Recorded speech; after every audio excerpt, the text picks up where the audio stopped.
ģeniālu citāšu laiks. Katrā sabiedrībā ir kaut kādi 15–20% idioti un lumpeņi. No Aināram ir izdevies viņus visus sakoncentrēt pie sevis. Tas, ka viņi tur ir, labāk viņi pie Šlesera nekā viņi pie kaut kāda Rosļikova, kas tur tie idioti pārējie tur, ir. Nu, kā jums patika? Bet ziniet, kas ir pats pārsteidzošākais šajā visā? Tas jau nav tas, kas viņš ir vai ko viņš pateica, bet kur viņš to pateica? Viņš to pateica Latvijas radio. Latvijas radio dzīvo par tādu kā jūs, lumpeņu idiotu nodokļu rēķina. Pie tam mums taču Latvijā ir taču tāds pants par goda un cieņas aizskaršanu. Ko šis personāžs izdarīja, ja ne aizskāra godu un cieņu, kā viņš pats nosauca 20% Latvijas iedzīvotāju?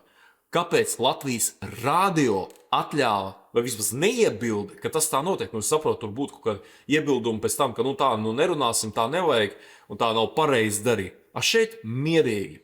Lūk, tā ir vārda brīvība, kuru mēs visi par mūsu nodokļiem esam pelnījuši.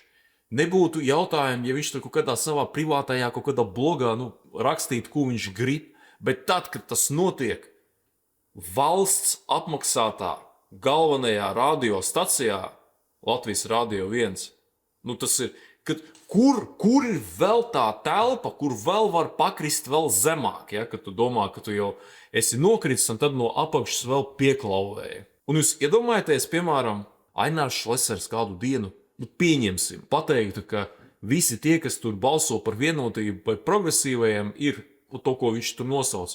Jūs iedomājaties, kā stracis sasaltos.